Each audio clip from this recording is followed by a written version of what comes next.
go by our rights and bring our children up, if the corrupt system all the way through, police, judicial services, everything, it's all involved. Parliament, MPs, everything, they're all corrupt. We get Prime Ministers corrupt. So how can we tell our children to bring them up straight and narrow when everybody above them was corrupt? Peter Lynch, 61, a proud grandfather and father of 4, was sentenced to 2 years, 8 months in prison. His so-called crime? Raising his voice and holding a banner in defence of what he believed. Branded a far-right thug by the media and Keir Starmer, Peter was thrown into a brutal prison system among violent criminals. But the real justice, he paid that ultimate price. Alone, isolated from family he cherished, Peter took his own life in a cold, unforgiving cell. His voice may have been silenced, but his sacrifice will echo through history. May he rest in peace.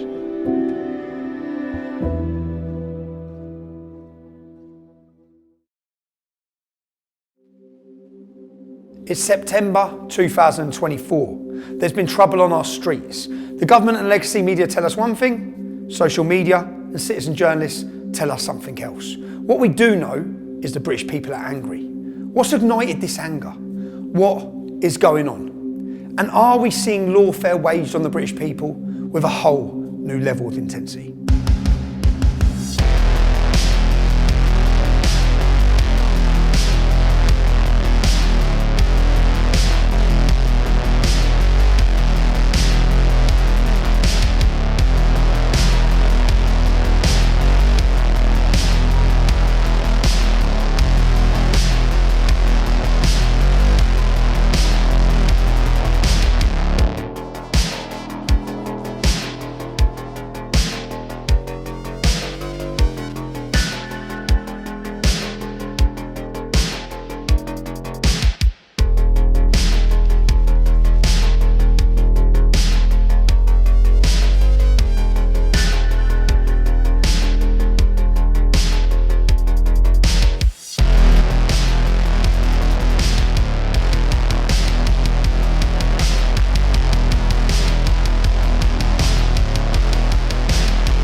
I'd have liked to have been at Runnymede, England to make this film. Why Runnymede? Because it's where King John was made to sign the Magna Carta over 800 years ago. The Magna Carta is a document designed to shackle the power of tyrants. A document that makes it clear that everyone, including the king, who was the authority in the land at the time, is subject to the law. And the law is to be applied without fear or favour. A document that has inspired freedom-loving people around the world. A document to protect free-born English men and women from the abuse at the hands of tyrants. How fast and how far our nation has fallen. Now, we looked at the architecture of a totalitarian state in Lawfare, the film we launched on 1st of June this year. Two-tier policing, a politicised judiciary, a controlled media, and dissenting voices being crushed. These are just some of the pieces that the Conservatives put in place, working hard to build their utopian totalitarian state. New legislation, arrests for hurtful words, thought crime debanked, fired. This has all been the case for a few years now. And digital programmable money, mass surveillance, social credit scores, 15-minute cities, pay per mile to drive. Yes, the ULEZ infrastructure is already in place for that. Centrally controlled food supply. All these things will follow soon. More tax, less freedom, and prison for anyone who objects. But right now, we have a new Labour government, and we could not have imagined how quickly and vigorously these new totalitarians, this morally bankrupt, communist, bewildered, one-term Labour government would have set about implementing their evil plans. We explained previously how totalitarians use all the institutions of the state to create the facade of fairness, due process and a democracy. It's all a facade, while in fact they seek to destroy the very fabric of our society with their so-called progressive ideologies. Progressive ideologies that care not a bit for the oppressed, but use social justice as a veil for their hatred of the status quo. These totalitarians create division and chaos as the pretext to usher in their totalitarian utopia. Division and chaos, they both serve their purpose. And they create phantoms, imaginary foes. They turn the gullible against these imaginary demons. Why do they do this? Well, they have no power if they are scrutinised and exposed for what they are.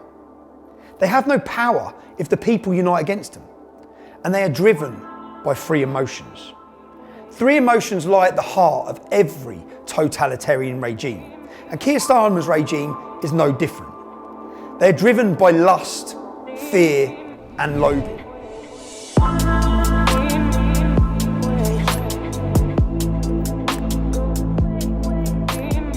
They are driven by lust, a lust for power. They will say and do anything to get it. They will say and do anything to keep it. This includes lying to us all. We won't take away the winter fuel allowance. We won't raise taxes. They get elected, they take away the winter fuel allowance from thousands and thousands of pensioners on as little as £13,000 a year. But how can you justify it to viewers who feel like it is an attack on some people who've worked hard all their lives? They're not wealthy, they don't have money to spare, and this year, if it's cold, they're going to be looking at the thermostat and wondering if they can pay their bills. According to Labour's Lucy Powell, they had to do this to stop the economy crashing. That is a barefaced lie. Just £1.5 billion was saved, while £21 billion was voluntarily spent on public sector pay rises and foreign climate aid.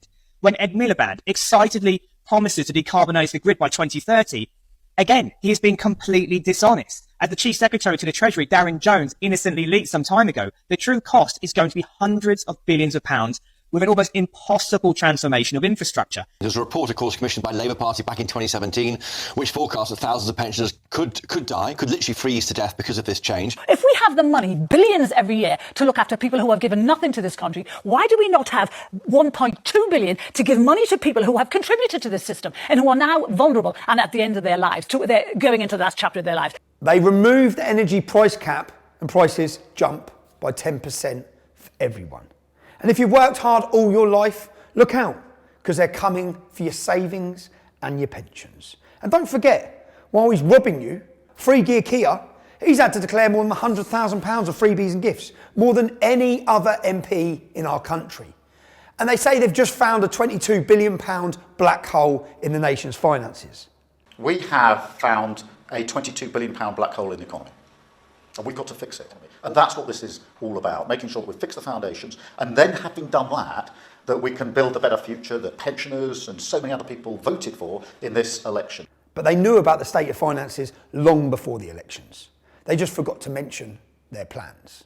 And when asked to spell out the details of the claimed black hole, they refuse. They're not telling. They won't. The dog ain't my homework.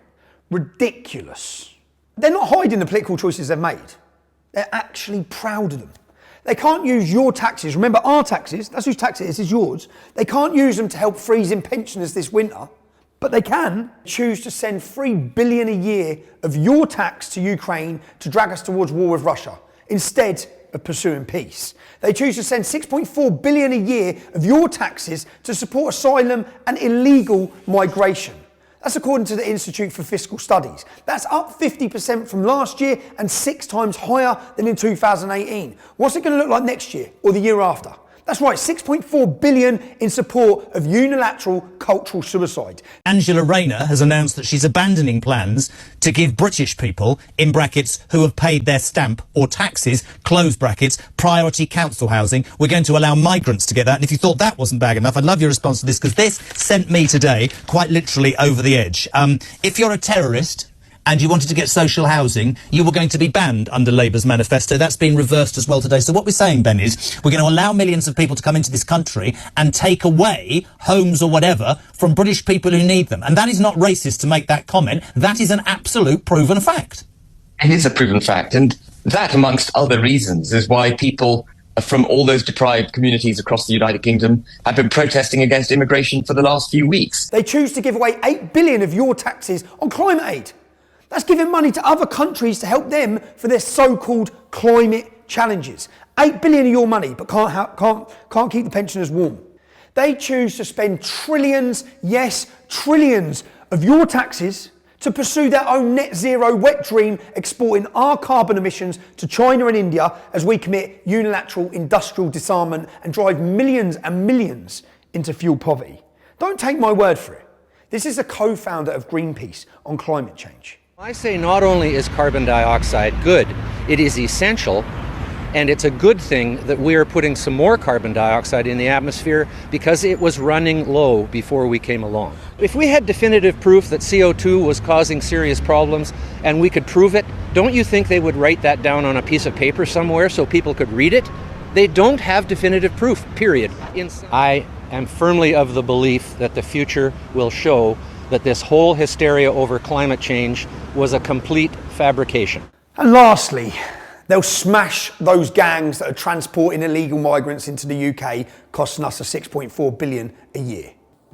Round up, detain and deport illegal immigrants. That's what new Home Secretary Yvette Cooper has just promised to do. Well, do you believe the woman who held up a sign saying refugees welcome, closed the Bibi Stockholm and scrapped Rwanda on day one? Do you believe them?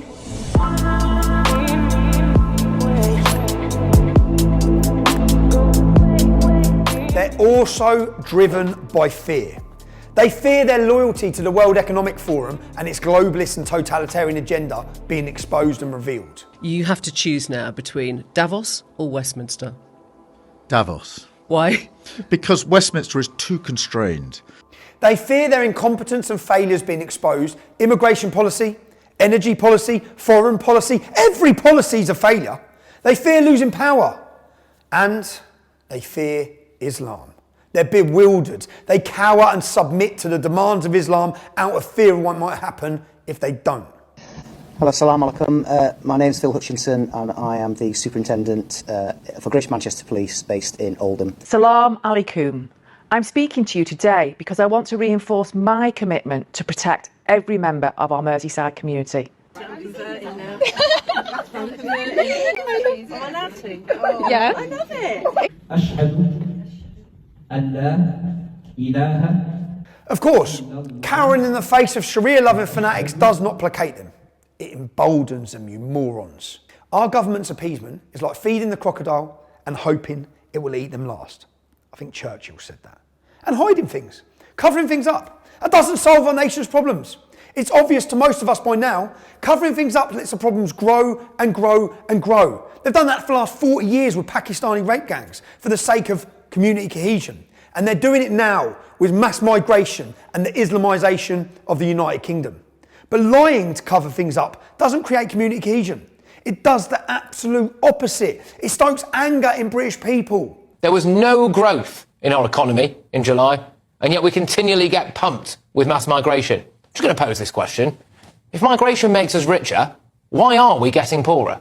Our politicians can't just lie to us and hope we don't kick off. If the truth is so bad that we might protest if we knew about it, then maybe they should do something about the problem, instead of covering it up. And the population know they're being ignored. And worse than being ignored, they're being condemned. This time by a Prime Minister. How on earth did he end up with this job? Anyone who thinks mass immigration might not be such a great idea. Well, Tutik here, he's branded you, all of you, as far-right thugs and Nazis, prejudged you as criminals, and his stormtroopers will come and arrest you shortly.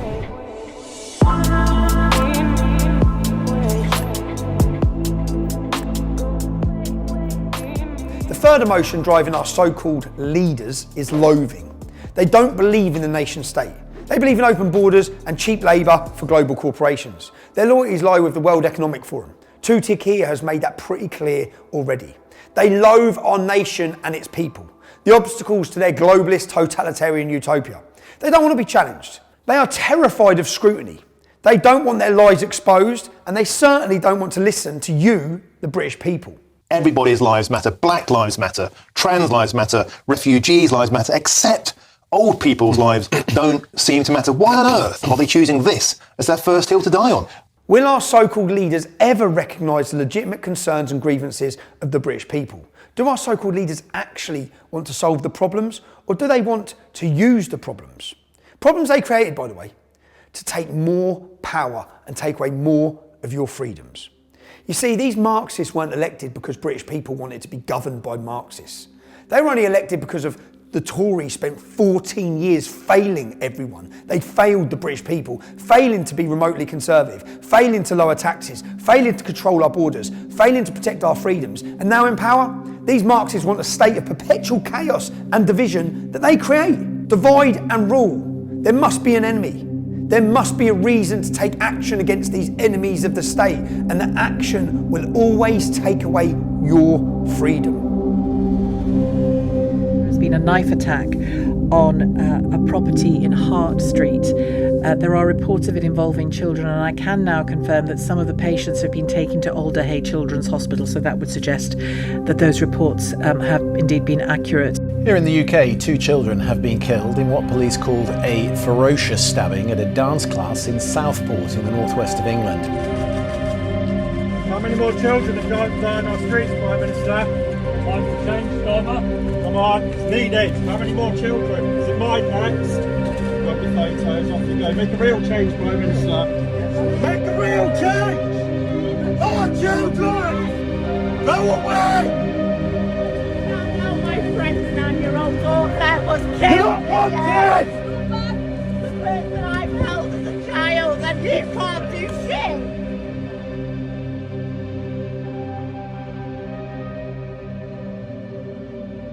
So what actually happened in Southport? A man of Rwandan descent murdered 3 beautiful girls and stabbed 8 more children and 2 more adults. How did the government react? What did the machinery of the totalitarian state do? Well, you and I would hope something like this would get the government to stop and reflect for a minute. Why have these girls been murdered? Why is there so much knife crime? Why is there so much rape? Why are these so-called asylum seekers flocking to our shores? And what values and cultures are they bringing with them? Are their values compatible with ours? Are all cultures of equal merit? You and I would hope the government would ask why the peasants, that's us, you and me, why are the peasants revolting? No, don't be ridiculous. Reflecting is not a popular pastime with communists and tyrants. Admitting they're wrong is not a key competence of these tyrants. Apologising for destroying our nation, it's not going to happen.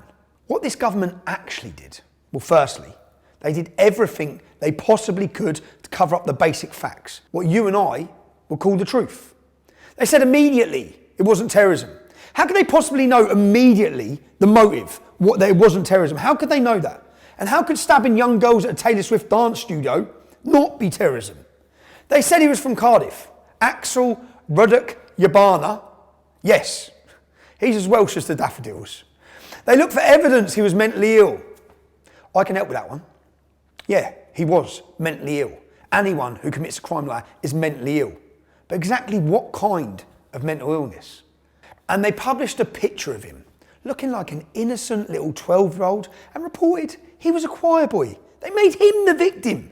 They did all this because they don't want us knowing the truth. They manage the information. Misinformation is dangerous. Social media is good, but it's also bad when people are using it in a way that could cause a riot, threats, intimidation. I think the government have really got to think long and hard about what they're going to do with social media and what are they going to put through Parliament as a bill to act. Misinformation is dangerous, and no misinformation or threats or intimidation should be allowed to be carried out on social media platforms. That's their words. How absurd, how foolish, and how dangerous. And Kia, how is this working for you, managing the information? Do the government really believe their actions will help build a peaceful, prosperous and patriotic society? What about a cohesive society? Or are they so short-sighted, so hungry for power and so disdainful of the British people that they will use anything, no matter how awful, how tragic, they will use anything as an opportunity to implement their totalitarian agenda and crush anyone who speaks out against them? As we've said, these Marxists want a state of perpetual chaos. There must be an enemy to mobilise the population against, an enemy to divert attention away from the government's agendas and their failures. You said the riots showed there was a societal black hole. What did you mean by that? What I meant by that was that the riots, I think, were symbolic of a broken society. They were far right in the main, but underneath that, I think there was a societal black hole, a breaking of our society, which we need to mend. I'm convinced that the answer to it is delivery in government. So the best argument against the far right, the best argument against the easy answer, is to deliver, to bring about the change that we promised we'd bring about. That's right. Two-tier Kia seems to acknowledge there are troubles. He says the solution is delivering in government, which suggests the cause of the problem is failure in government. I agree, Comrade Keir. And he says the far right, whoever they are, is the snake oil of easy answers. I think it'd be more accurate to say the use of the term far right to label concerned British citizens is the snake oil of lazy government. And any anger, which he labels far right, is a consequence of failure in government. You can't blame the Tories forever, Comrade Keir. And listen to this. It doesn't matter what apparent motivation there is. This is violence, it is not protest. It doesn't matter what the motivation is. That's right. He doesn't care what happened. He doesn't care, okay? But it gives him the excuse to crush the dissent that terrifies him. The dissent of the average British man and woman. And by the way, we still haven't been told anything about the motivation of the Southport killer. What could it possibly have been? Good honest men are going to jail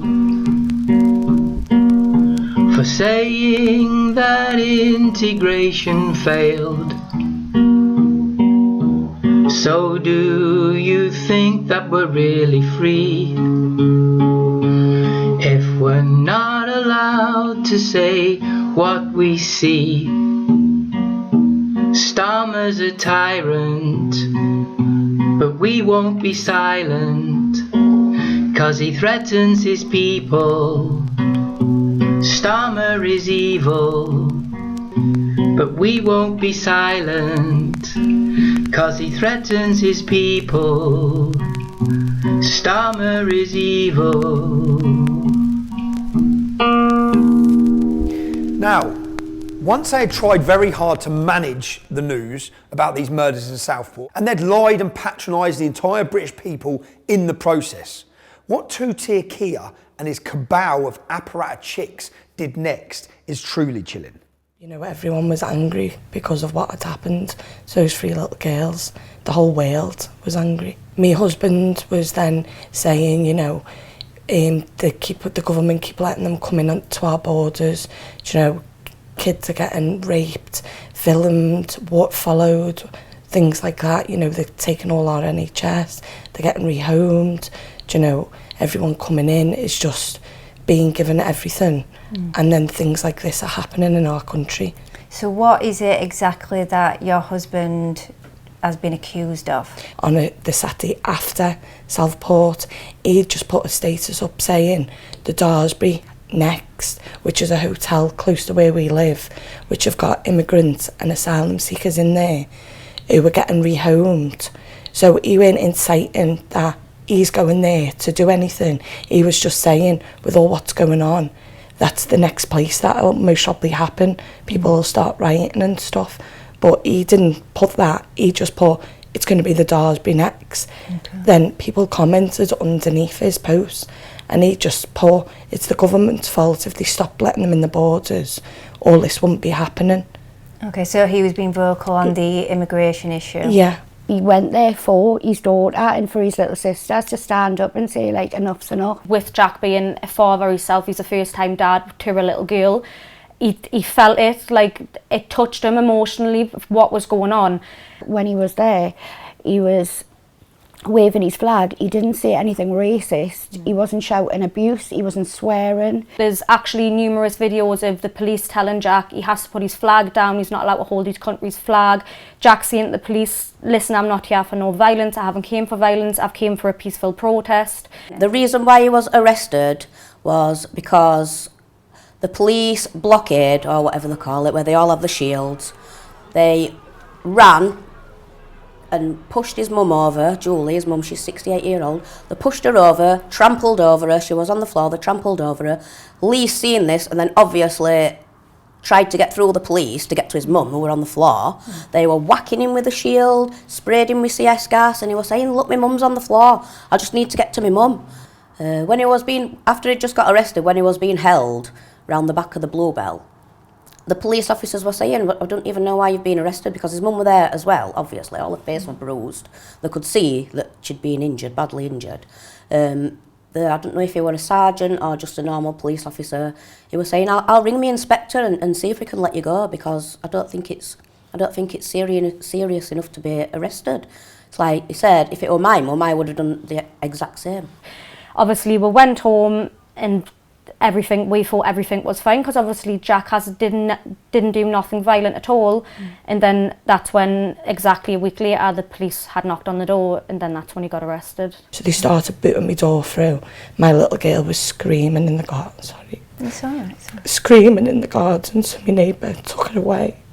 So I asked them to stop booting my door down and asked them what they were here for, and they wouldn't tell me. And I said, have you got a warrant? And they said, we don't need to give you one. And I said, my back door's open and my back gate, you can go down there, stop booting my door through. So at that point, when he stopped, Chris was coming out with the police, and then they went in and raided my whole house, looking for his phone and took the kids' iPads and stuff. And was your little girl still there? She'd been taken to my neighbours, but she was just crying her eyes out. How long exactly did he get? He got 5 years, a year taken off. Then they took into consideration his health and his mental health, and then they gave him 32 months. He was sentenced to 3 years, 4 months, and also a 10-year criminal behaviour order. You're not going to see your partner Lee now for 3 years, 4 months? No. How do you think you're going to cope with that? I'm absolutely gutted, Sammy. It's broke the family up. Like, it's his daughter, he's a first-time dad to a little girl. Like, he's got Christmas coming up, it's the first one where she understands things. He's going to miss out on our first Christmas, he's missing out on our second birthday. Like, she's just like a little shell. She's usually a bubbly little girl. She's just not herself. She's not the same little girl. She just she sits and just stares into space and stuff. So with the most recent atrocity in Southport, and regardless of the murderer's motivation in this particular case, it was the last straw. People were angry, not surprisingly. Not just about the Southport murderers, but about years of having their legitimate concerns about mass immigration being completely ignored. They're angry about two-tier policing and politicised judiciaries. But Labour cannot afford to have pesky voters asking questions about the consequences of open borders, mass immigration, and the incompatibility of some ideologies with our culture. So they create a different story. They turn everyone's attention to their imaginary monster, the far right, the fictional dragon they pretend to slay. there's a lot of people that have branded people like Lee as a far-right racist thug. Is that true? No, definitely not. While ever I've been with him, he's never been racist. It's horrible. They just put lies out there. It's absolutely ridiculous, just everything that they've written. It's like there's actually an article about Jack that calls him far-right as well, and obviously when I've spoke to Jack and made him aware of this, he's not happy. Like, he's kicking off, saying on the phone, he's saying, I'm not, they kind of just put me down as something that I haven't actually complied with. I haven't said that I am this type of person. The last thing you would be is racist. And like every person, I think you should have loyalty to your country. And if there's something wrong with your country, why can't you speak about it? And more fanciful than that, they blamed the English Defence League. Missiles were thrown at riot officers and a police van was set on fire by a large crowd of protesters believed to be supporters of the English Defence League. We don't know where they streamed in from, but they're believed to be supporters of the English Defence League. How many people work in Wales? There's over 50,000 apparata chicks working in the Home Office alone. And no one told Two-Tier Kia that the EDL disbanded a decade ago. It hasn't been here for a decade. No one in MI5 reminded him that, 90% of the people that they're watching on the terror watch list, they follow Islam. I am worried about the rise of the far right. I mean, we can see what's happening in Germany with the recent elections, see what's happening in France and other countries. And I'm worried about the far right because it's the sort of snake oil of the easy answer. I utterly condemn the far-right thuggery we've seen this weekend. This is not protest. It is organised, violent thuggery. And it has no place on our streets. Mindless minority of thugs who thought that they could get away with causing chaos. But this deception is not without consequence, Kia. The following will not be televised.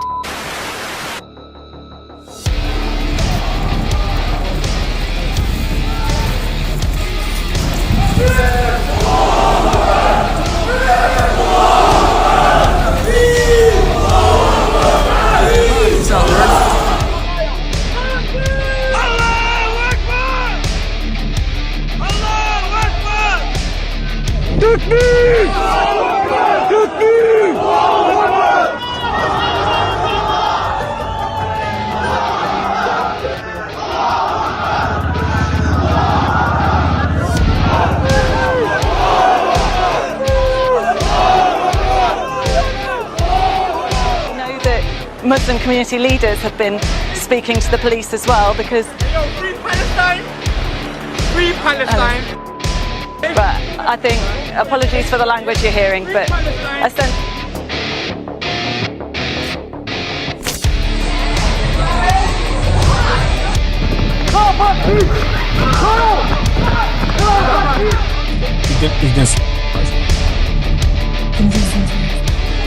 They're smashing up the people's cars.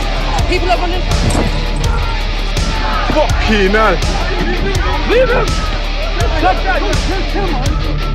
The game might as well fucking tools in your hands.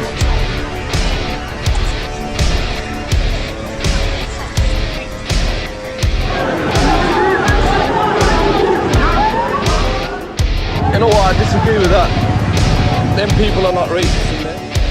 I don't know, a car, I assume, with people in it, and they assume that they were EDL, apparently, I'm not sure. And that's why they all ran. Kia, you brought violent Muslim militias out on the streets. You lied to them. You created this facade of this far-right English Defence League roaming the streets. Well, at least people can see that there's a militia there waiting now.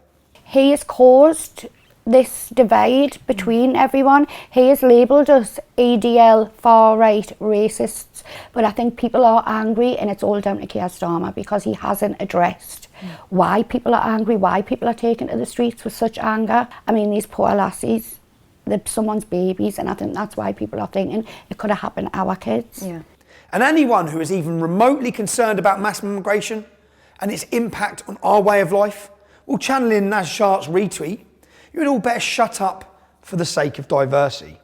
Of course, the media clapped along with all this. They know there's no far right. They also know there's no EDL. Or maybe they're talking about those thugs who gathered in Trafalgar Square on July the 27th. Amazing grace, how sweet the sound that saved someone like me.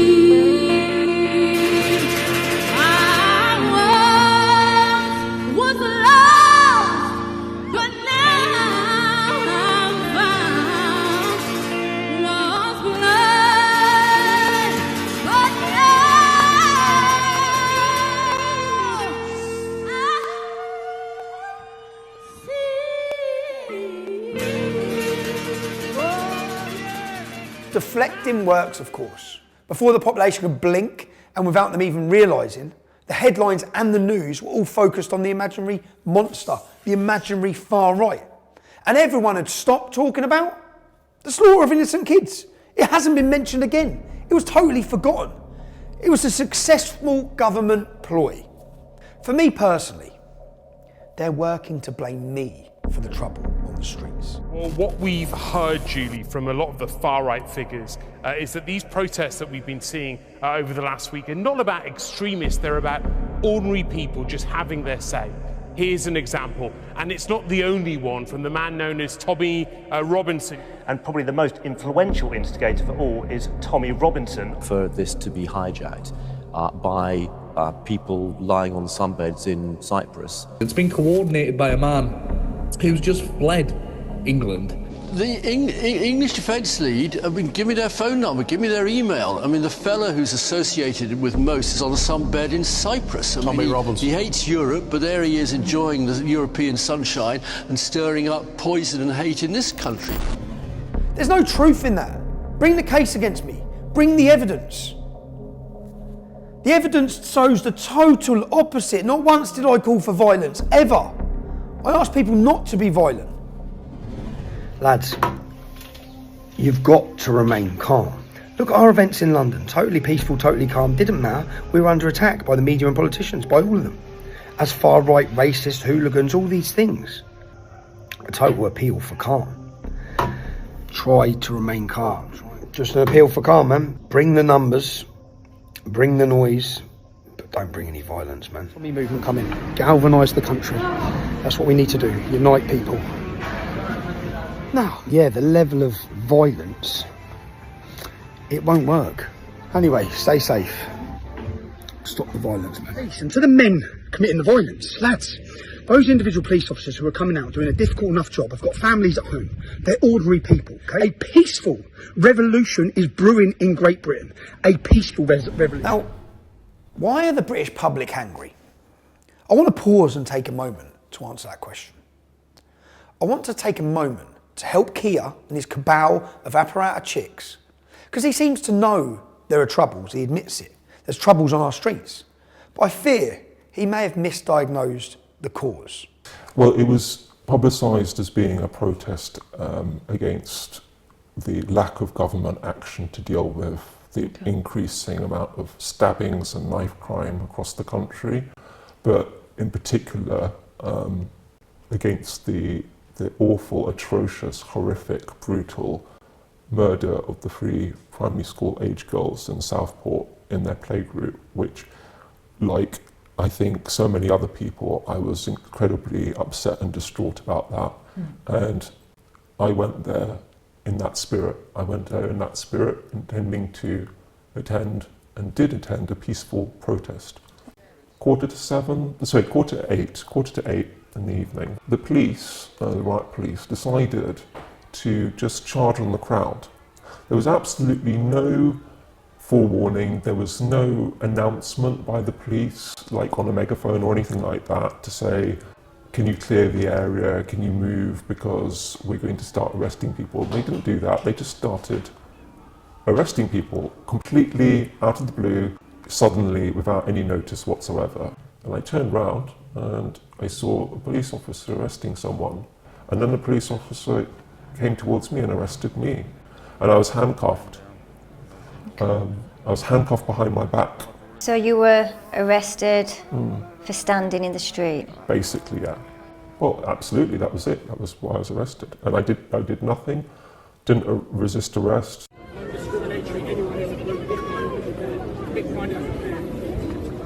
They're just arresting people for no reason. I'm literally now getting really, really worried. I think this has been going on for a long time, with escalating concerns over rampant knife crime and stabbings and violence by some of the migrants and asylum seekers that is not being covered by the press at all because it doesn't fit their narrative. Censorship, fear and intimidation is the tactics of a dictatorship. It's the same as any dictatorial regime in the world. If you look at Venezuela, what's been happening there, the way they control their population, they send people to prison because of their political beliefs. This government isn't acting any differently from that. It may not be as extreme yet as that, but they're certainly headed in that direction. We already know people are angry about the authorities covering up years and years of child rape gangs, mainly Pakistani Muslims. They are angry about two-tier policing. They're angry about politicised judges. They are angry when they see the police cowering before Islam in the name of diversity. Let's have a look at what else is going on. Some of them, they're not screaming. It's like they wanted to be raped, you see. She also grabs you see, no more crying. It's like she's enjoying it, you know, even though she isn't, but it's like she's enjoying it. What about the consequences of what you're doing in terms of how that affects the person that's raped? Yeah, the consequences, we look at that all the time, you know, because it happens, she might scream, you know, people might wake up. A lot of people, especially. I'm not just talking about, I'm talking about the emotional effect, the physical effect it has on the girl. Yeah. We might rape her and wake up tomorrow with viruses ourselves, like HIV, you know. What about regretting what you've done to the girl? I also do regret about it, because if she fell pregnant, what will be that baby's father? Who will be that baby's father? But what about her personal feelings? That's right, all over the country, unchecked migrants are raping and killing, and more unchecked migrants arrive every single day. Maybe this is the reason people are angry. Let's have a look at the rape statistics for the UK. Yeah, we're the rape capital of Europe. There might be a reason people are angry. Wasting money, killing pensioners. Some breaking news from our end, actually. Channel migrant arrivals surged by 43%. That's from our Home and Security editor, Mark White. That's after 442 small boats crossed the Channel yesterday on Easter Sunday. That now brings the total for this year of 5,435 channel crossings since the beginning of the year. That's well in excess of the 3,790 odd who'd crossed the channel by small boat at this point in 2023. We were getting daily updates of the numbers during the COVID pandemic, and actually that's an astonishing amount. Over 440 boats yesterday. The weather's calmer at the moment, a little bit calmer. This is only going to increase over the summer. There are 1.7 million. That's a combined population of Glasgow, Cardiff and Nottingham. There are 1.7 million who are unemployed. They're not even looking for work. They're costing you and I, the taxpayer, £8.5 billion a year. That's the equivalent to a winter fuel allowance of £708 per year for every pensioner in this country. That might be a reason people are angry. Paedophile migrants, what about this? You have been talking very graphically to some 13-year-old girls. How long have you been in the UK? For 2 months. For 2 months. She said her age is, do you want to see my dick? Yeah, do you want to taste it? You're asking other people's children to send them pictures of themselves. Ain't going nowhere. You facilitated a meet with a child for sex, didn't you? 13 years of age she was. You sent her pictures of your penis. Yes? No me. Not you. Who? No me. Who? I don't know. Off your I phone? don't speak English. Do you not speak English? No? Yeah. How long have you been in the country? Next time, put the guys in. I think 3 months. 3 months? No. Do you want visa? Don't finish it. Do you think it's okay to say that you want to eat and kiss a child's pussy? Do you? You want to get a child to your house, a 14-year-old girl you want to rape and abuse. You'd think they'd be on their best behaviour, but they're busy online grooming young children to rape within weeks or days of being in our country. Kids were getting filmed by them from the residents that live in the Daresbury. Family members had rang the police and stuff. The police had come, they'd move them on, wouldn't take the phones or anything off them. People were getting followed from the Aldi by the illegal immigrants that are supposedly living in the Daresbury Hotel. Okay. But they're saying that there's no men or anything in that hotel, it's just all women and children. Okay. But, have you ever seen any men? Yeah, but the whole of our area know that there's men in there. There's, for many years, been a lot of complaints about the hotel, about the immigrants that are staying there, the crime rate. Yep. There's also been reports that children as young as 12, 13 and 14 have been getting followed and harassed. What do you think to that? I was talking to a couple of ladies there who were telling me that a daughter had been exposed, one were having a pee in bush round the lake and it was showing his bits to a 6-year-old daughter. She reported it, nothing got done about it. Another lady who I was speaking to, her daughter actually worked in the hotel and they used to follow her home every night. That might be a reason people are angry. And you get locked up for tweets. If you object to any of this and speak out online in anger or with humour. I was upstairs doing some work up in the attic loft space up in the house and I had a massive bang. This was about an hour later, a massive bang, and I was like, what's that? So I started coming down the staircase from the loft, and another big bang. That was in the door flew up, and all these police came walked up the stairs with the taser out. Kicked the door off. Yeah, they'd used one of them big battering ram things that absolutely destroyed the door, and they came running up the stairs, one with a taser out, hands behind your back, blah blah blah. Okay. And so I went with them. As I walked outside, there was about 8 or 9 coppers. They were everywhere. The warrant was for inciting racial hate on social media. Bad. I actually thought I'd walk into court, he would get laughed at, and I would come back. Yeah. I'd be back out of court. I spoke to the duty solicitor, and then he told me, "You are guilty, though, Lee. You're guilty of sharing these pictures on your social media. So you are guilty. So I advise you to plead guilty to what they're saying to you in court today." I'm like, "But I haven't done anything. There's no crime." And he's like, "You're guilty of sharing these pictures." So let me get straight. You said 4 weeks in prison for sharing 3 memes. Yeah, that weren't even illegal. I hadn't even broke the law. It turns out now that I haven't even broke the law. Had a good job, a good woman. Do you think you'll ever get a good job like that back? No, okay. Definitely not. No, I've got this on my record now, haven't I? I'll be lucky if I even get clearance and get my vetting back for the job that I did do. The government is imprisoning people for their tweets. That might be another reason people are angry. Our prisons are on the point of collapse. So today, a new announcement that come September, thousands of prisoners can leave jail earlier than they would have otherwise. Well, they can't lock up these angry tweeters because the prisons are full, so they have to release thousands of prisoners early.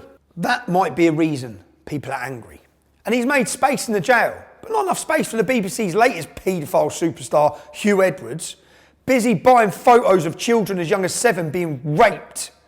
Doesn't spend a minute in jail. The judge was concerned about what might happen to him on the inside. He should be. But no such concern shown for the right-thinking people of Britain tweeting their disgust at successive governments' failures.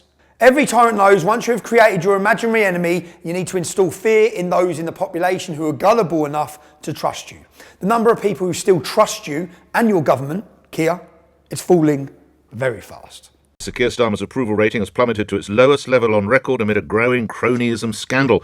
The new poll shows almost 2/3 of voters think the government is more interested in serving its own interests than those of ordinary people. More people trust us, mate. I know he's watching it, which is great. And so, in collusion with far-left activists like Nick Lowles of Hope Not Hate and its cabal of Labour politicians, Hope Not Hate. It's a good name, that. Hope Not Hate. But they appear to me to be driven by hate, not hope. Well, in collusion with them and the legacy media, the story is pushed that 100 riots are planned across the country. But it's all a lie. And this was one of the potential protest sites for the far right on that list that was circulated on Telegram. Of course it was a lie. There was no riots planned. 100 demonstrations weren't even planned. Nick Lowles thought it was clever and the lie was funny. The government knew it was a lie. Hope Not Hate knew it was a lie. The papers knew it was a lie. But it didn't stop to consider whether it might be. But the lie was not without consequence. I love him! I love him! I love him! I care for him! I care for him! I care for him!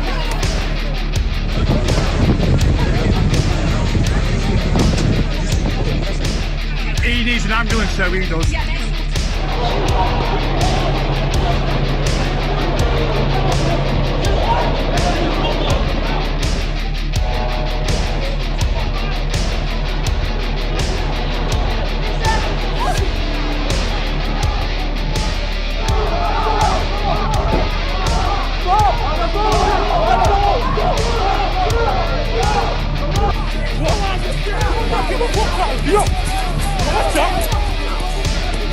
Samurai sword, you see? Is that a sword?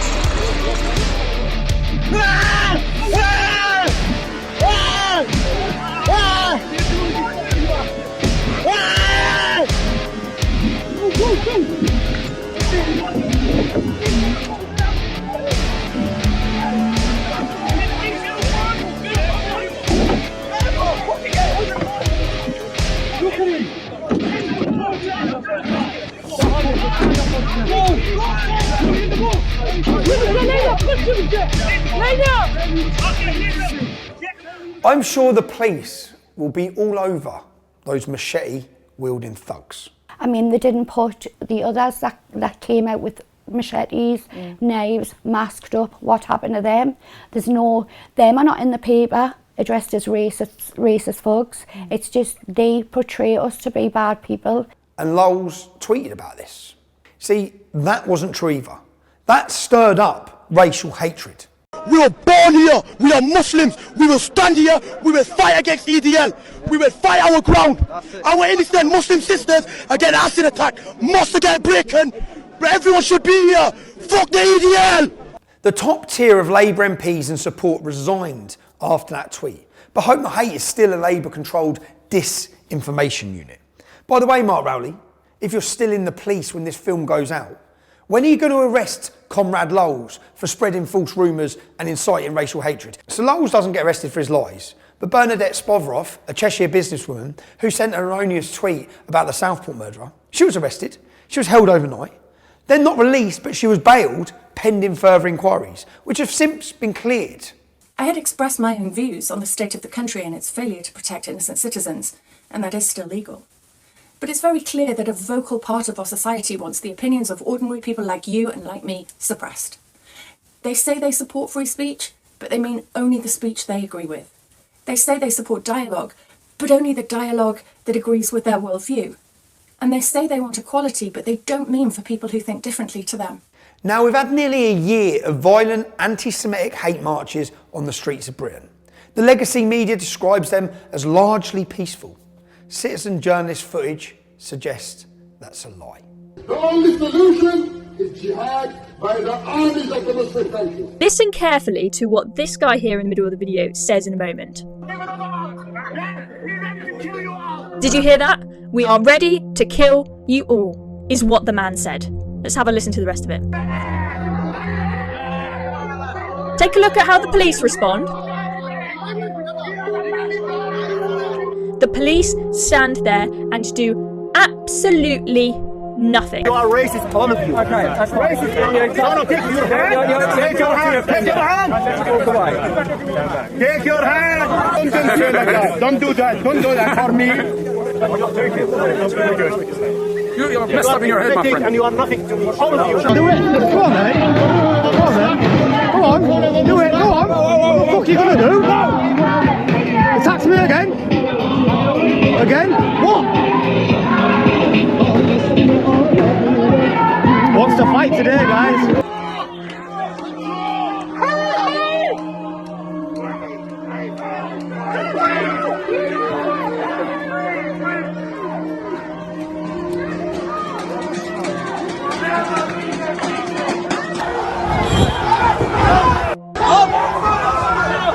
And fuck the first.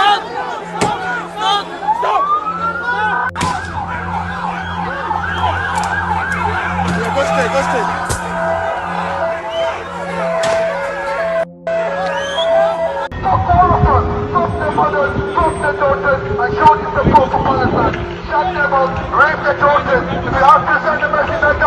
The Hamas marches were largely peaceful, just like this was a largely peaceful social services call-in in Leeds.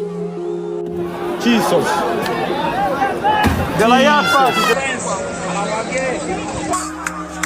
Oh my fucking That's the police running away from Romani gypsies and Pakistani rioters in Hare Hills, Leeds, after a social services call turned violent. The Hamas marches were largely peaceful, just like this was a largely peaceful chat between armed police at Manchester Airport and a largely peaceful Muslim family.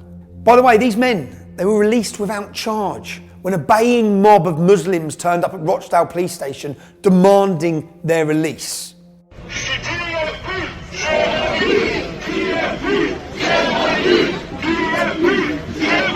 Immediately, every one of them officers needs to be arrested immediately.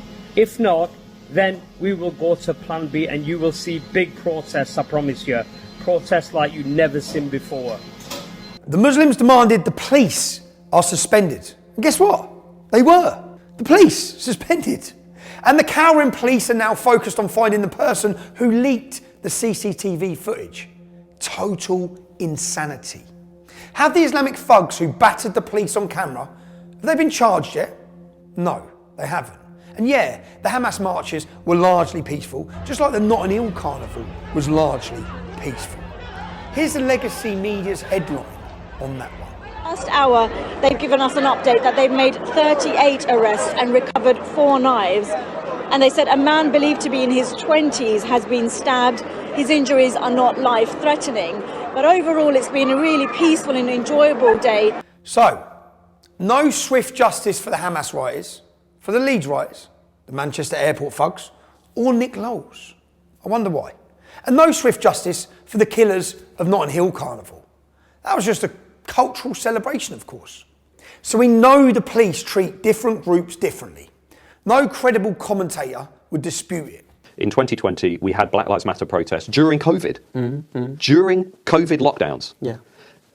Sir Keir Starmer, now our Prime Minister, rushed to take the knee to express his solidarity with Black Lives Matter after they'd already injured 30 police officers during their protests, after they'd broken the law with the COVID lockdowns. Yeah.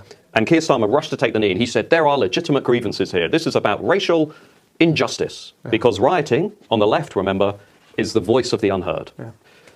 This time around, the same Keir Starmer, despite us seeing videos on social media of Muslim gangs beating up white British kids on the street, walking around with knives and machetes, this time around Keir Starmer said, this is all far right, this is not legitimate, it's criminality, get these people into prison as quickly as possible. There was no discussion of legitimate grievances. There was no discussion of legitimate protests. But now two-tier Kia appears to have ordered the stormtroopers to grab and arrest anyone, literally anyone, who protests or tweets against the government and what it's doing. Obviously, except for Hamas-loving protesters, anti-Semites, members of the Muslim militia. None of them. This is the moment police raid the home of a mother and a son suspected of violent disorder in Middlesbrough. Here comes the door, I'm going to put it in. If you're involved in the disorder on that day, we will identify you, we will arrest you, and we will put you before the court. National figures show 1,165 people arrested, 703 charged. Those figures, again, will increase. Have the police made any high-quality videos of them arresting Muslims carrying machetes in the streets? Or men fighting with knives and machetes in our parks? Or a single grooming gang that have raped children? No, they haven't. They saved their high-quality videos for people saying mean words on Twitter. We do have dedicated police officers who are scouring social media. Their job is to look for this material and then follow up with identification arrest. That the UK actually has a massive force of police officers scouring the internet for any repost, retweet, or original content that could theoretically incite whatever the government deems to be racial hatred. And if you engage with or repost that content, you are deemed so dangerous for society that they will arrest and prosecute you. So this is another man being sentenced to prison for a Facebook post that he made, and in this video the judge tells you what he posted and how long he's getting in prison, and I'll let you make your own mind up. Have a look at this. You went on to say that you did not want your money going to immigrants who, quote, rape our kids and get priority. Given the life of Riley, off the tax us hard-working people earn when it could be put to better use. Come over here with no work visa, no trade to their name, and sit down and DOS, and then there's more people being put out homeless each year. They get top band priority on housing and many more reasons. This offence is so serious that an immediate custodial sentence is unavoidable. The sentence that I passed has been reduced by 1/3 to reflect your guilty plea. The sentence is one of 20 months imprisonment. Every tyrant knows you can't run a totalitarian state unless the judges do what you tell them to. In Russia, North Korea, they're awarded dachas, second homes in the countryside. In England, you get honours for doing what you're told. Honours. Let's be very clear. This has not been about protest. This has been about violence and thuggery. Bewildered Yvette, tough on crime, tough on imaginary crime. Her message to the judges was clear. People who tweet dissent, they're criminals. That's what she said, judged before any trial. And those judges have been busy. You have brought shame on yourself and the town of which you are a resident. You must be punished for what you did. The only mitigation, as I have indicated, is your guilty plea. Accordingly, the sentence is reduced to one of 2 years and 8 months imprisonment. I appreciate that will fall hard upon you as a senior citizen. Most of these cases that I've been reading about, for example, the case of this poor man, David Springer, a 61-year-old who's been working as a train driver for 42 years, who's now taking care of his sick wife, who has been sentenced to jail because they wanted to make a sacrificial lamb out of him. They wanted to set an example to the rest of the UK. And that message was very clear. That message was, you don't get to disagree with us. You don't get to be present at these protests, because David Springer did absolutely nothing. And we have video footage of that. He was there. He, according to the reports, maybe shouted something at the police. Well, boo-hoo. Is that worth 18 months in jail? A mother of 5 being sent to 26 months in jail because she threw a can at the police? Is that proportionate? A man online who committed the crime of according to the government, inciting racial hatred because he posted one post on Facebook? Is that proportionate? That's right. Bang. You're inside serving years. And let's take another look at some of the judges who sent people to jail for hurty words. That's right. Rape, steal and stab. Let's just put it down to cultural differences. It's community service for you, lad. Fence painting. Picking up litter for a few hours. So tell me how our judiciary are not politicised, how they're not compromised and a tool of the state. And to the judges, I hope you get the honours you've been promised, lads. Tin pot despot Kia, your political judiciary might be another reason people are angry. Maybe. This isn't just two-tier policing. This is a two-tier political and social system that is routinely prioritising racial, sexual, and gender minorities at the expense of the majority. Now, every tyrant knows the media is a tyrant's best friend. Well, the media that does what you want them to, they're your friends. Everyone else, they need to be shut down, which definitely includes us. I would prefer that the conventional media was the more powerful, because social media, it's, you know, the truth of the matter is it's got many great aspects to it in terms of the way people interact with each other, but in politics it's a bit of a plague. That's right. They call it misinformation. You and I, we call it the truth. And the legacy media, they've been a cheerleader for mass migration agendas of successive governments. They've continually supported their open border policies. Just look at this. والله الشعور وقت انحبست أنا إنه شهر كامل بالسجن حسيت إنه أنا لو كنت بسوريا أو بالأردن كان أحسن لي صراحة يعني كنت لأنه ظلم بظلم وانحبست شهر. That's right. The people held up to us by the media as shining examples, they all turn out to be rapists as well. More migrant rapists. But in the interests of balance, were the legacy media unlucky to choose the migrants as poster boys who turned out to be rapists? No, they weren't unlucky. The British aren't stupid. We all know people affected by these rapes. The unchecked illegal migrants you are actively ferrying into our once green and pleasant land. They're raping our daughters. They're killing, they're murdering. So tell me about university. How did that start? I only decided last minute that I wanted to go to university on my gap year a few months before. It was a very last minute decision. I just felt like I wanted a little bit of a change of plans in my life at that. How long had you been at university before the attack happened? 2 months. So not long? Yeah, new city, new lifestyle. Okay. I'd first met this man, or seen this man, way back in the city centre. Okay. He'd followed me for a very long time before the attack. Okay, so he'd followed you for a long time. Mm-hmm. Then what happened? So he just kind of grabbed me on the street and just kind of pulled me into the churchyard. So he pulled you into the church? Yeah. And then what happened? And then he kind of pushed me against, it was like a concrete block. Okay. And then just kind of pulled down my underwear. I suppose it's every parent's worst nightmare. She's very innocent, very trusting. And I was told that I just needed to step back as a dad. You want to take control, and you want to get in there and fix all the problems. But on this occasion, I had to step back and trust the police. And how long was it before you got to trial? It was 6 months, exactly 6 months from the day he was remanded. And did you go in and give evidence? I did. That must have been difficult. How was that? It was difficult. It was especially difficult because I had my final exams for uni on the same week. Wow. My exams for university were over a 2-week period, and it fell in the same week as the trial. So I was in and out of the exam hall and in and out of the courtroom at the same time.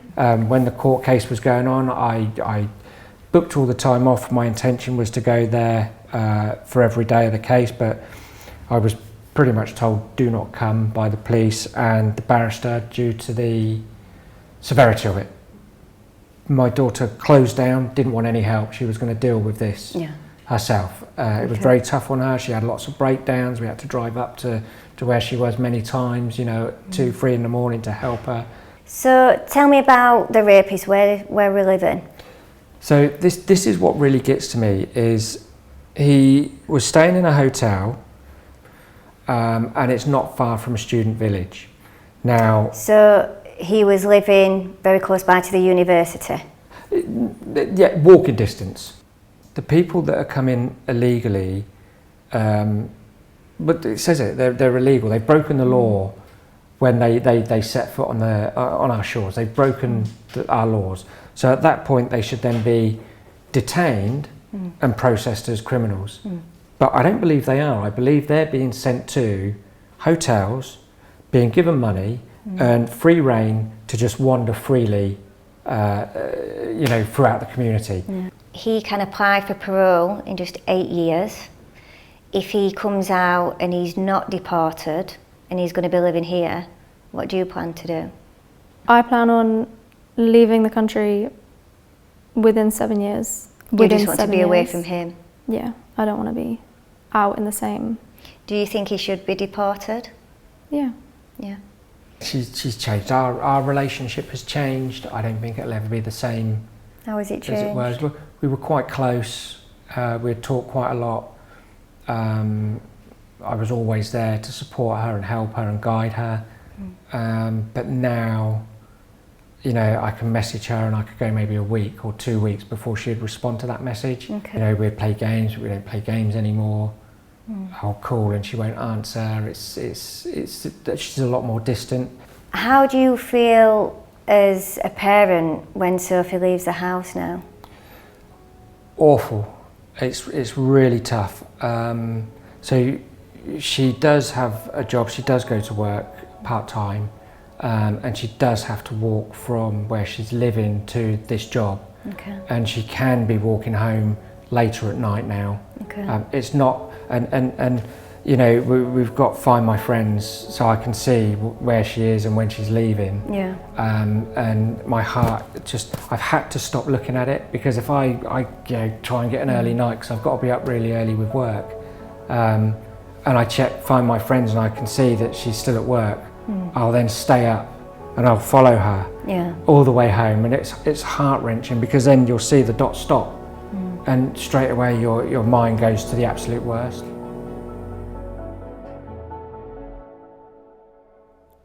Is this an isolated case? Was this just one migrant in one city who has been housed and fed and paid for by the British public, who's decided to rape an English woman walking home? Or is this happening widespread across the country by migrants housed in hotels?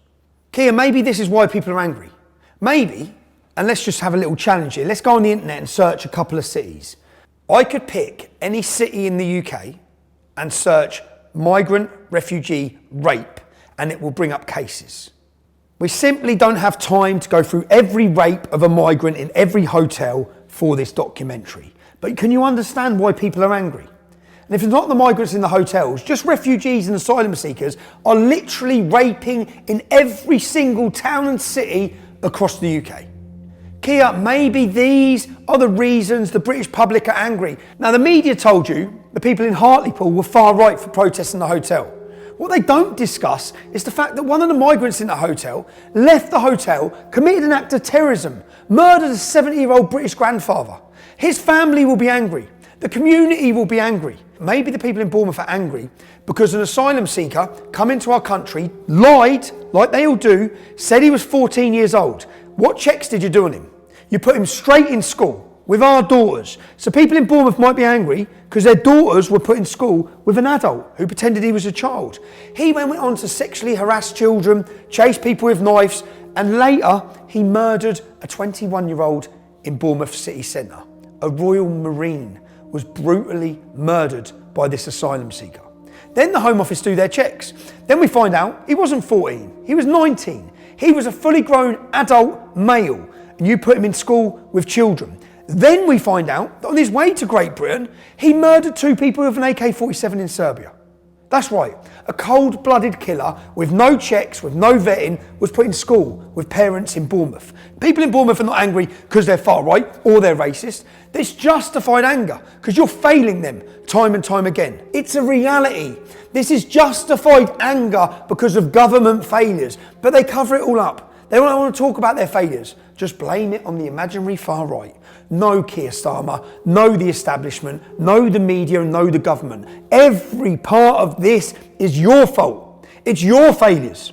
You've brought these people into our towns and cities. You've endangered our families. That's why the British public are angry. Look at this. Of course, any statistician will tell you correlation doesn't mean causation. But it makes you wonder, doesn't it?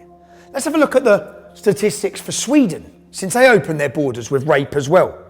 Literally, the graphs look identical for any country with open border mass migration, Islamic immigration, and rape.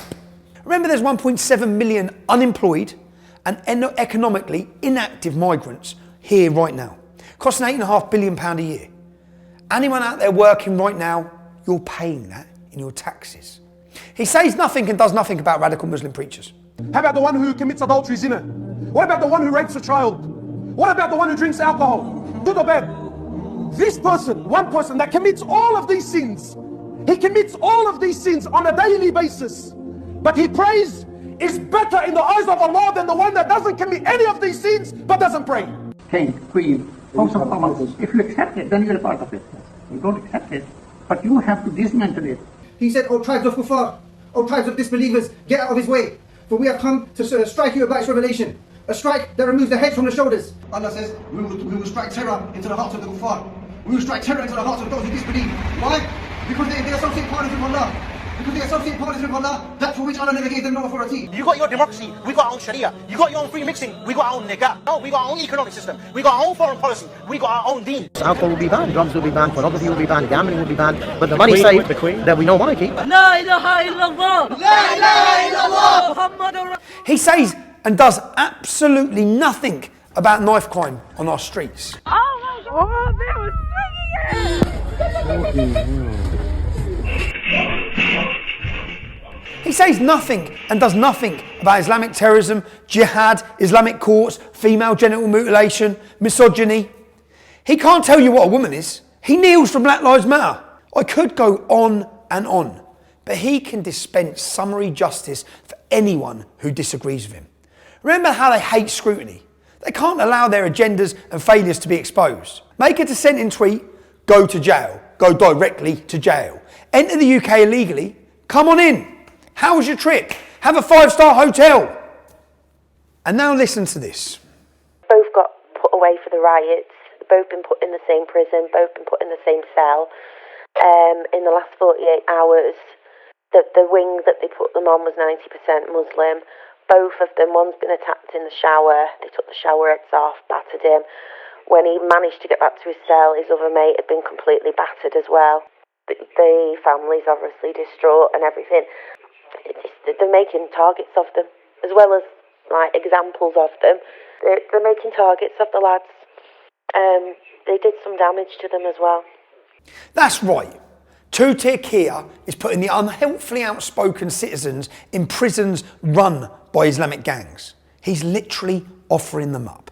Any concerned parents, any concerned British citizens, he put a target on them, calling them far-right EDL racists, and now they're getting hurt in prisons up and down our country. Somebody who knows about these things told me that, any right-wing, far-right protester landing up in jail, they can expect a pretty cold reception from what he says are Asian gangs inside prison who will be looking out for them.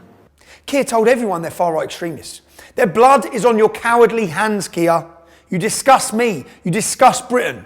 Now, every tyrant knows they can process people more quickly without dropping the facade. If these irritating political dissidents, if they just plead guilty. So they pressurise them. People who have never been in trouble with the law before and who shouldn't be before the law now. They shouldn't even been in court. They frighten these people into pleading guilty. It's easy for you, they say. Just plead guilty. It's easy for your family. Just say you did it. His solicitor obviously stood up and said, what do you have on him? Do you know what I mean? Yeah. He hasn't done anything wrong, but the judge, he just didn't want to hear it. He was just shaking his head. Obviously, some people have now been sentenced, your partner Lee to be one of them. What do you think to the actual sentence? I think it's absolutely ridiculous. 3 years, 4 months. It's absolutely ridiculous. And what is it that he's actually being accused of? He's being charged with violent disorder. Did he plead guilty or not guilty? He had to plead guilty, got told. Who told him that? The solicitors and his barrister. And then when he was in the custody, the police said that we'll have social services at our door and stuff. For his best interest, it would be to plead guilty to the violent disorder, because if he didn't, the starting time was 5 years and he would have no time taken off for his guilty plea. So obviously Jack's fault. I'm already missing out on my daughter's Christmas, our birthday, everything. So he put his guilty plea in. They'll try to persuade you to plead guilty because then you'll get a reduced prison sentence. Your conviction will be downgraded. Then the headlines will say, oh, look, all these people who pleaded guilty, they must be guilty. And that's not why you pleaded guilty. You pled guilty in order to avoid a lengthier sentence. Well, it scared everyone. I mean, nobody wanted to even go out now because of the sentences these men have been given. I don't agree with the riots of smashing the place up and everything else, but I do agree with free speech and you should be able to protest on the streets. It's just like the post office scandal all over again. Plead guilty and it'll be easier for you. Innocent people suffering. These people are heroes. These people have sacrificed everything. These people are an example to each and every one of us.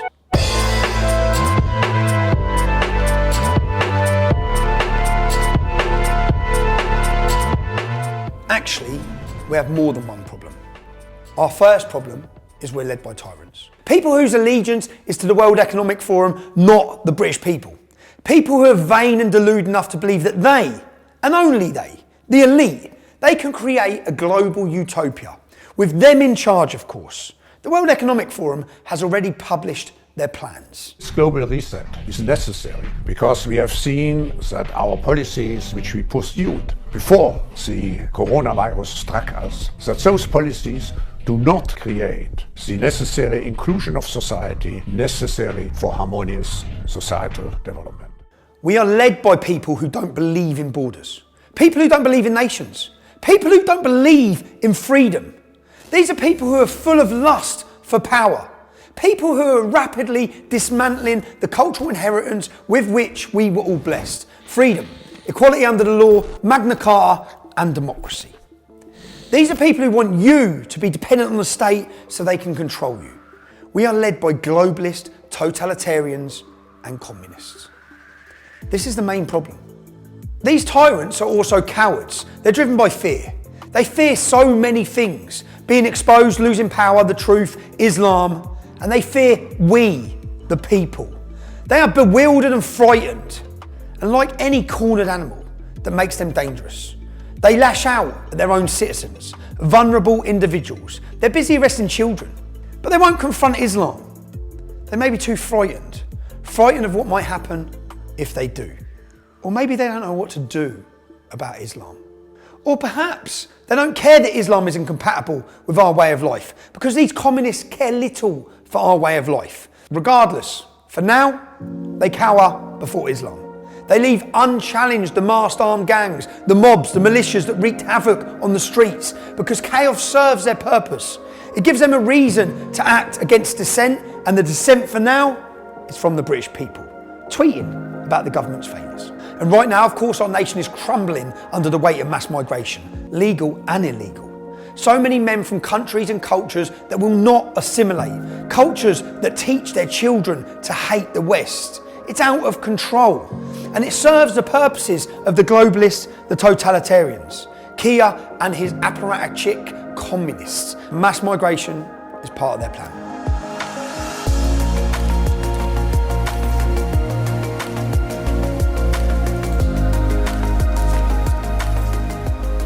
So, to the people of the United Kingdom, I'm afraid the picture is grim. Our country is in peril. We are led by tyrants and cowards. Our borders are porous. The government is imprisoning its political opponents. That's right. We now have political prisoners, ordinary, law-abiding people imprisoned for their views. Let that sink in. We all need to understand the freedoms our forefathers fought for, the cultural inheritance with which we were blessed. Neither of these things, our freedom nor our culture, neither's guaranteed. We are only ever one generation away from tyranny. We have never had to live under a fascist or communist regime. That isn't luck. People fought and died to preserve our freedoms. Yet Tutir Kia, his Stasi police and his political judges, with their kangaroo courts and summary justice, their failure to apply the law when it suits them, they are trampling on the Magna Carta, that document that shackles the power of authority, that shields all free-born men and women against tyrants and dictators. As Thomas Fairfax declared, holding up the Magna Carta back in the 17th century, this is what we have fought for, and by God, it must be maintained. The principle that lies at the heart of the Magna Carta is that the powers that be, they must obey the law, and they must apply it without fear or favour. That all, including the members of the government, are subject to and equal before the law. Keir Starmer, you and your political bureau, your student union cabal of tyrants and cowards, you have failed more quickly than anyone could have predicted. Do you think we have freedom of speech in our country? No, 100% not. And I think that Jack's case just shows that we do not have freedom of speech in this country anymore. You cannot say what you want anymore. No, that's gone. I thought we might have had a little glimmer of it, but we haven't. There's no such thing anymore. We haven't got freedom of speech. You've got to really be careful what you say to anyone and everyone. The UK is no longer a free nation. If you do not have democratic options to express your disagreement with the government, that country is no longer a democracy. The process is the punishment, and it will silence millions. And when we are silent, that is the end of our free speech. And many people still believe that if they allow the government to micromanage their lives and be their single source of truth, then things will be okay. Until one day they don't agree with their government and they find it isn't okay because they can't speak of it. Without free speech, there is no democracy. And without democracy, there really is only tyranny. We are free-born English men and women. Your tyranny will fail. Sacrifices have to be made. The courageous political prisoners already know that. Men sitting in jail right now, they know that. And this government will be held to account more quickly than they expect. The tyranny we are seeing now has been years in the making. Blair, Cameron, May, Johnson, Sunak, and now Starmer. They're all subjects of the World Economic Masters and its totalitarian agenda. Years and years of small steps, controlling your speech, importing hell, taking your freedoms. So, the hour is upon us. The time is now. Each one of us must take a stand. We must build communities of resistance. We must organise politically. Conservative Labour, Lib Dems. We must drive every globalist from power. We must reclaim our nation. This is very urgent business, ladies and gentlemen, I beseech you. Resist it while you still can, and before the right to complain is taken away from you, which will be the next thing. You will be told you can't complain. Watch out for these symptoms. They are just symptoms of surrender. Resist it while you can.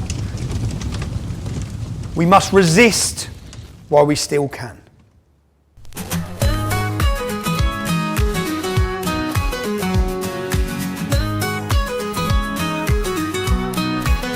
You stand there preaching, taking us for fools.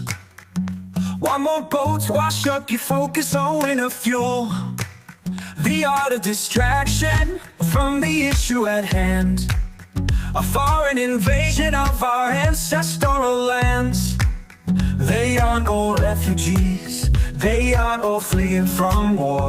Most of them are fighting age men. What do you think they are coming here for? Shame on you, shame on you. We're not far right, shame on you. Tell the truth, shame on you, shame on you, shame on you, shame on you. Draped in new designer suits, paid for by Lord Ali. While you take the side of every minority, you brand the British people, indigenous to this land. As far-right racist dogs, why can't you understand? They aren't all refugees, they aren't all fleeing from war.